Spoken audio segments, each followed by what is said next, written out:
आप सभी को मेरा नमस्कार।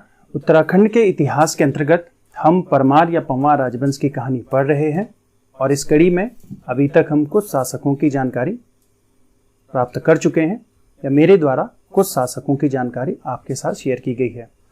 पिछले टॉपिक में हमने बलभद्र शाह के बारे में जानकारी शेयर की थी और आज इसी कड़ी को आगे बढ़ाते हुए आज हम अजयपाल के बाद प्रतापी शासक मानसा की कहानी को देख लेते हैं। सबसे पहले हम मानसा के समय काल को देख लेते हैं। वर्ष 1591 से सन 1611 तक मानसा का समय काल है। यानी मानसा का समय काल 1591 से स्टार्ट होता है और सन 1611 पे समाप्त होता है। जैसे कि हमें पता है कि अजयपाल एक प्रतापी शासक रहे हैं और अजयपाल के बाद दूसरे ऐसे शासक हैं जिन्होंने अपने सीमा विस्तार को ज़्यादा महत्ता दी है या फिर साम्राज्य विस्तार को महत्ता दी है। वो शासक मानसा ही है। इस कड़ी में हम पहले उनके समकालीन शासकों को देख लेते हैं। अगर हम भारत की राजनीति में बात करें तो इस समय अकबर और जहांगीर का समय काल है। जैसे कि हमें पता होना चाहिए कि अकबर का समय काल समाप्त होता है वर्ष 1605 में और ये समय काल मध्य का जो समय है वो मानसा का है। इसके बाद जहांगीर का कार्यकाल इस प्रारंभ होता है तो मानसा इस समय गढ़वाल के शासक थे। साथ ही अगर हम समकालीन उत्तराखंड के पूर्वी क्षेत्रों की बात करें तो इस समय चंद राजवंश का शासन है और चंद राजवंश में रुद्रचंद और लक्ष्मीचंद का शासन था। वंशावली के हिसाब से बलभद्र शाह का उत्तराधिकारी या पुत्र माना गया मानसा को। जहां अगर हम उपमा की बात करें तो मानसा को कुछ उपमाएं दी गई हैं, जैसे गरुभंजन की उपाधि दी गई है या फिर महाराजा धीराज की उपाधि दी गई है। यशवंत सिंह कटौज के द्वारा महाराजा धीराज की उपाधि दी गई है या उनकी पुस्तकों में हमें महाराजा धीराज का टाइटल मानसा को मिलता है, ऐसा प्रतीत होता है या ऐसा प्राप्त होता है। दूसरा, ये जो टाइटल है गरुभंजन का, ये टाइटल अन्य शासकों को भी प्राप्त होता है, यानी सामान्य रूप से ये बहादुरी का प्रतीक माना जाता है। आगे हम ये देखते हैं कि कवि भरत ने मानवोदय नामक रचना लिखी है। इस मानवोदय नामक रचना में वो समुद्र के समान गंभीर बताते हैं मानसा को और साथ ही साथ सूर्य के समान तेजस्वी, दान देने में राजा बलि और कर्ण के समान कीर्तिवान मानते हैं।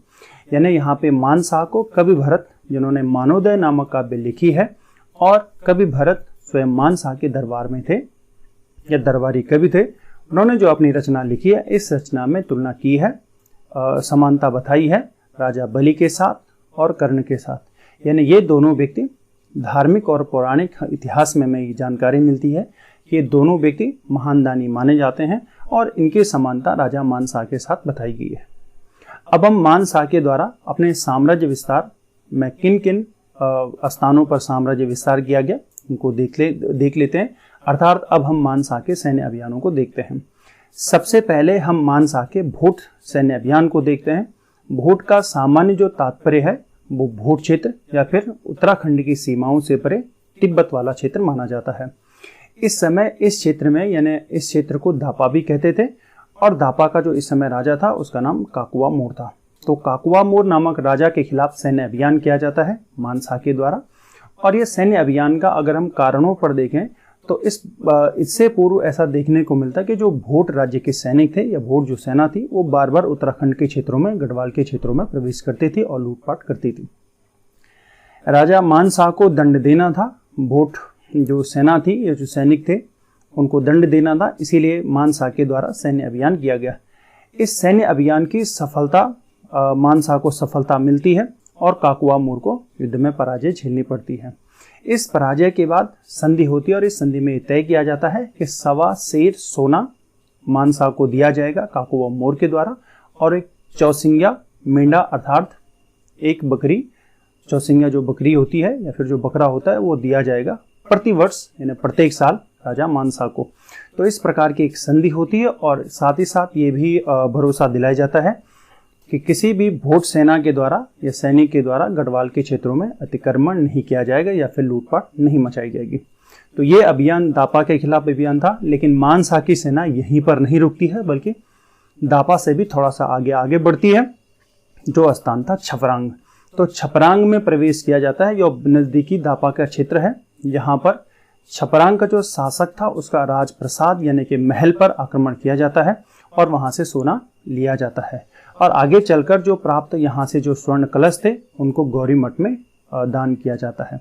तो इस तरीके से उत्तरी क्षेत्रों में राजा मानसा के द्वारा जो सैन्य अभियान किए गए थे, इनमें पहला अभियान हमने दापा में देखा जिसमें काकोवा मोर को पराजित किया जाता है, और दूसरा अभियान हमने उसी से आगे छपरांग में देखा है।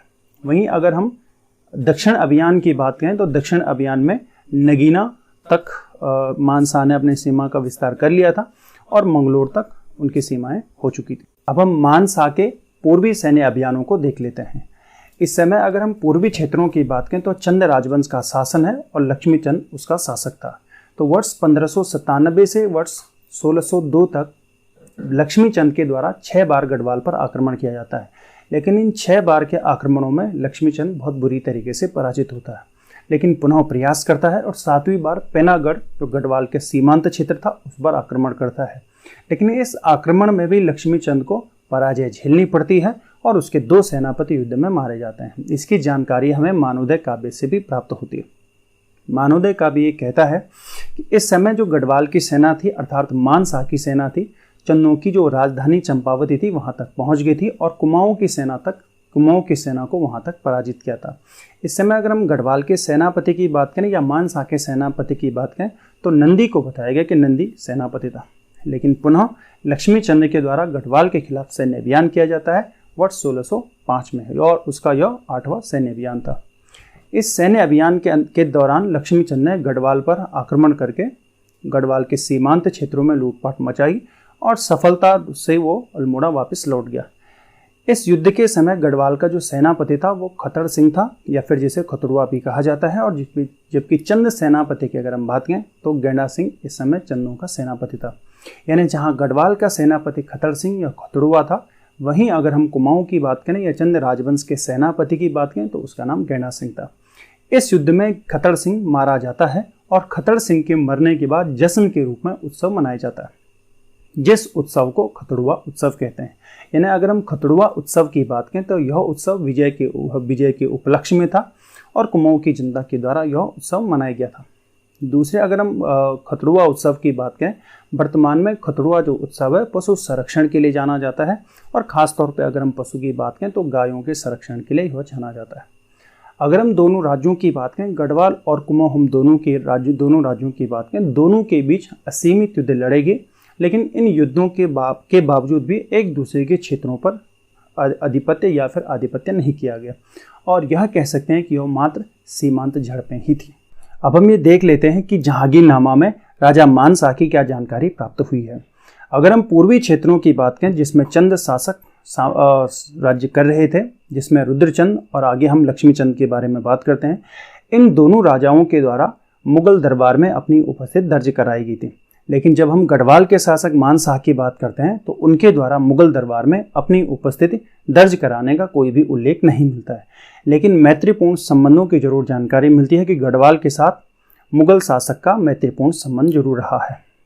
आगे हम बात कर लेते हैं मानोदय काव्य के बारे में। मानोदय जो काव्य है वो लिखा गया कवि भरत के द्वारा और कवि भरत राजकवि थे राजा मानसा के।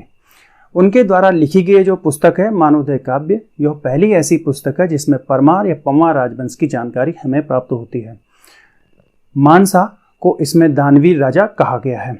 आगे अगर हम बात करें मानोदय काव्य की तो मानोदय काव्य संस्कृत भाषा में लिखा गया ग्रंथ है।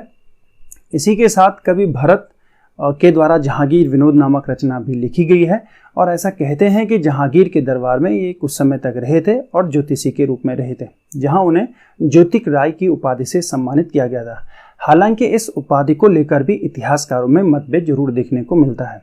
अगर हम गढ़वाल का इतिहास लिखने वाले या उत्तराखंड का इतिहास लिखने वाले डॉक्टर अजय रावत की बात करें तो उनका मानना है कि जो ज्योतिक राय थे, ज्योतिक राय मठाधीश के बारे में वो कहते हैं कि वो कभी भरत नहीं थे, वो कोई अलग व्यक्ति थे। बहरहाल ऐसा हो सकता है कि अलग व्यक्ति रहे हो, लेकिन इतिहासकारों में कभी भरत की इस उपाधि को लेकर मतभेद है। लेकिन अगर हमसे एग्जाम में सवाल पूछा जाता है कि ज्योतिक राय की उपाधि से किस व्यक्ति को सम्मानित किया गया था, तो फिलहाल के लिए हमें कवि भरत को ही देखना पड़ेगा, क्योंकि अधिकतर इतिहासकार ऐसा ही मानते हैं। वैसे इतिहासकारों में इस चीज़ को लेकर मतभेद जरूर देखने को मिलता है। अब हम बात कर लेते हैं यात्रा वृतांत की, जिसमें गढ़वाल की जानकारी हमें मिलती है। विलियम फिंच नाम के एक व्यक्ति आए थे भारत में, विदेशी थे, जिन्होंने अपने यात्रा वृतांत में गढ़वाल के शासक की जानकारी दी है और वो कहते हैं कि वह धनी और शक्तिशाली शासक था। शौर्य की प्रशंसा करते हैं और कहते हैं कि सोने के बर्तनों में यह राजा भोजन करता था। यह किसी और की जानकारी नहीं बल्कि गढ़वाल के शासक मानसा की जानकारी है। विलियम फिंच की इस जानकारी को आगे the early travel in India नामक पुस्तक में जानकारी हमें मिलती है और यह किताब फॉस्टर के द्वारा लिखी गई है। एग्जाम के लिए यह पुस्तक बहुत ही इंपॉर्टेंट है। The early travel in India ये एक पुस्तक है। यह पुस्तक लिखी गई है फॉरेस्ट फॉस्टर के द्वारा और फॉस्टर ने इस किताब में विलियम फिंच की वो जो यात्रा है उस यात्रा की जानकारी दी है। आगे अगर हम मानसा के अभिलेखों की बात करें तो इनके 2 अभिलेख देवप्रयाग नामक स्थान से प्राप्त हुए हैं। अब हम बात कर लेते हैं राजा मानसा के निर्माण की। तो राजा मानसा के शाह के द्वारा मानपुर शहर की स्थापना की गई, जो कहीं और नहीं बल्कि श्रीनगर के नज़दीक था और आगे इसे उनके द्वारा अपनी राजधानी बनाया गया। यह अलकनंदा नदी के तट पर स्थित शहर था। कुछ और जानकारी भी हमें राजा मानसा की मिलती है और वो मिलती है सामान्य जागरों के माध्यम से, अर्थात लोक गाथाओं के माध्यम से। इन लोक गाथाओं का संबंध जीतू बगडवाल से है, अर्थात जीतू बगडवाल की जो लोक गाथाएं आज भी पहाड़ में गाई जाती हैं उनसे भी राजा मानसा की जानकारी हमें प्राप्त होती है। जीतू बगडवाल दापा का गवर्नर नियुक्त किया गया था राजा मानसा के द्वारा, जब राजा मानसा ने दापा क्षेत्र पर अधिकार किया था या विजय प्राप्त की थी। रही अगर हम जीतू बगडवाल की बात करें तो जीतू बगडवाल का संबंध बगुड़ी गांव से संबंधित था और जाति का पंवार बताया जाता है, अर्थात टिहरी गढ़वाल से संबंधित था। माता का नाम सुमेरा बताया जाता है और पिता का नाम गरीबा बताया जाता है। भाई का नाम सोबनो और बहन का नाम सोबना की जानकारी भी जागरों से प्राप्त होती है। ऐसा भी जागरों में सुनने को मिलता है कि सोबना की जो ननद थी उस ननद का नाम भरना बताया गया, उसके साथ जीतू बगडवाल का प्रेम प्रसंग भी था या उसकी जानकारी हमें मिलती है। जीतू बगडवाल एक अच्छा बांसुरी वादक था और इसकी बांसुरी की धुन को सुनते ही जो आँचरियाँ होती है, आँचरियाँ यानी पहाड़ पर्वतीय क्षेत्रों में जो परियां मिलती हैं, उन परियों के द्वारा हरण किया गया जीतू बगडवाल का, अर्थात जीतू बगडवाल का हरण परियों के द्वारा किया गया। ऐसी कुछ जानकारी हमें जीतू बगडवाल के गाथाओं से प्राप्त होती है। बहरहाल अगर जीतू बगडवाल से सवाल पूछा जाए कि जीतू बगडवाल किसका गवर्नर था तो गवर्नर हमें मानसा का बताना है, अर्थात मानसा ही हमारा जवाब होगा। तो इस प्रकार आज हमने राजा मानसा की कहानी को सुना, समझा और आगे इसे आने वाले टाइम में अपने एग्जाम के लिए महत्वपूर्ण बिंदुओं को हमने समझने का प्रयास किया। आज के लिए बस इतना ही। मुलाकात होगी आपसे एक नए टॉपिक में। तब तक आप अपना और अपनों का ख्याल रखिए।